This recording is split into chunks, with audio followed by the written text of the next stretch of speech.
One of our producers, Matt Frucci, is there on the ground talking to us by phone. What can you tell us, Matt? The first one I saw close to the finish line from where we were, it was big, it was booming. I saw a big mountain of smoke come up, and about 10 seconds later, across the street from me, on the sidewalk, another big explosion.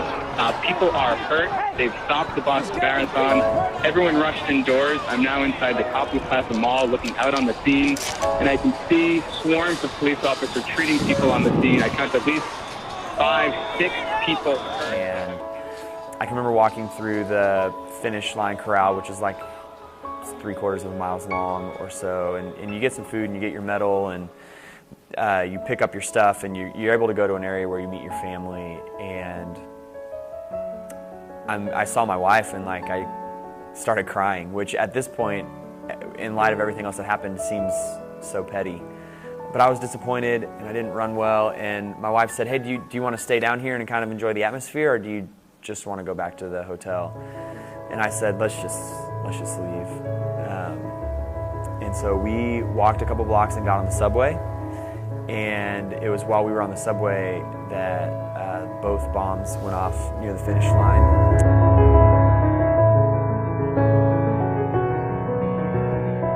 The first time I met Tim was first day I ever went to a cross-country practice. It was in the morning one summer, and it was raining, and so we couldn't go outside because there was a storm. So we all got on treadmills, and I remember Tim, all the other guys bumped it up all the way to the max speed. So I tried to do that to just, be with them, fit in, and it was rough for sure. Coaching is honestly, it's one of my favorite things that I get to do. You show up, and Tim's going to show up, and he's going to be there, and he's going to make you work, and I just know that's getting me to the places where I know I can be in the sport.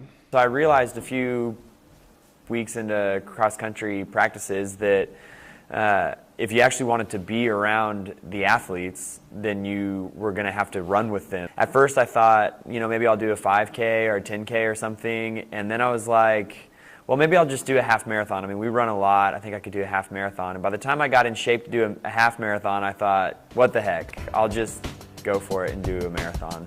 There's no better feeling than turning around and seeing Tim Fritson behind you.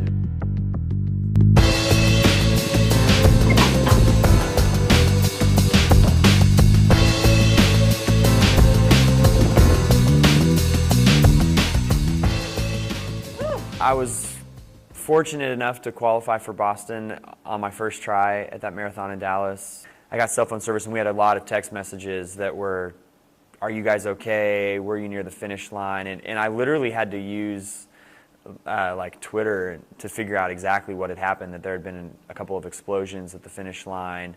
And so thankfully we were away from the city. My wife was there, I had a couple of friends there, and I was just so glad that we weren't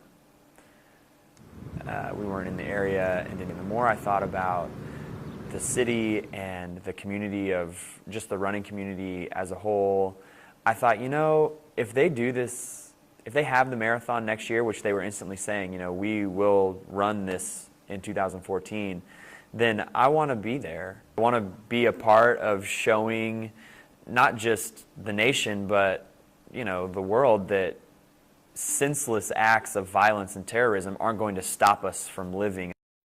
It was a feeling of celebration. I mean, it was a feeling of, we're here and we are going to run.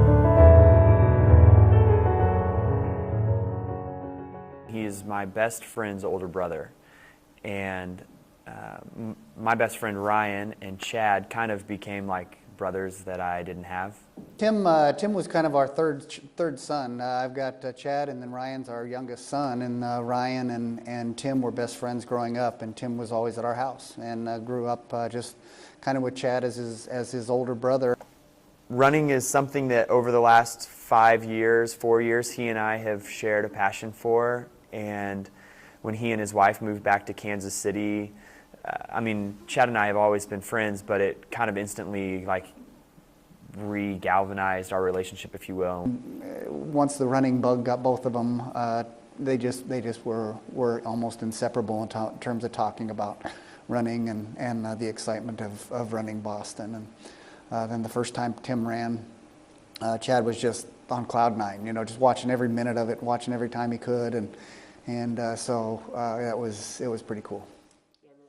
Former church youth leader from Liberty is missing right now. He never returned home from a run last night. Concern is growing about where Chad Rogers might be, and search teams are coming together right now to look for the 30-year-old. Tim Fritson and Tim Nixon came driving up, just, flying into our house and said, what can we do? What can we do? And Tim basically, without his leadership, we would have never gotten it started the way it got started. And then the police got involved, and other organizations. From a standpoint of Tim, like I said, he's kind of our third son. So we were real proud of him taking the role in that. Just an amazing young man that would take on this responsibility. So just that support, not only spiritually, but just being there, just having somebody to cry with and to get that support was amazing. It is the outcome no one wanted. The family of Chad Rogers says police have found his body. He'd been missing since Monday night when he went for a nighttime run and never came home.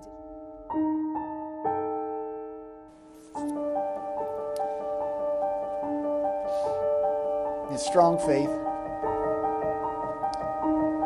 and his strong belief of being there for people. I think that was his biggest gift, is recognizing that others need your time. Qualifying for the Boston Marathon was something that he had always wanted to do. It was like a life goal for him. I just thought that in his honor and in his memory, it would be a good way to remember him and a good way to honor him, but also to honor his family. If I were to go out to the Boston Marathon and run in his honor. And so I did a few things to try to do that. When Chad went missing, we used social media to kind of spur on the search, if you will. And one of the kind of hashtags that popped up was red shoes, black shorts, because that's what Chad had on the last time they saw him. And so I got a pair of red racing flats and I wore some black shorts with my jersey, and so I raced in that. But I also wrote his name on my race number. You get a big number for the front of your jersey, but it doesn't have anything else on it besides the number. They don't print people's names on them. So we used a Sharpie and wrote Chad's name.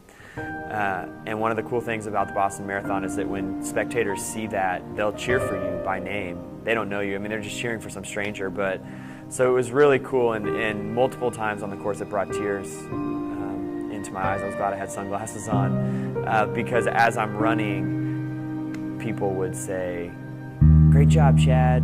You look great, Chad. You're doing awesome. Keep going, Chad."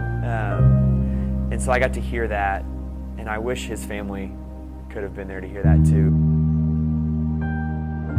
Even though he wasn't there and he was never able to qualify, it was as if he got cheered on in the Boston Marathon, which would have been his dream.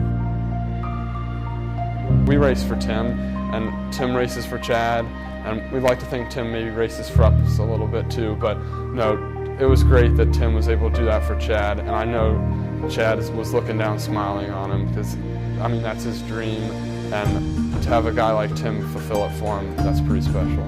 Distance running endurance athletics has a tendency to be very, very selfish. You manage your training schedule.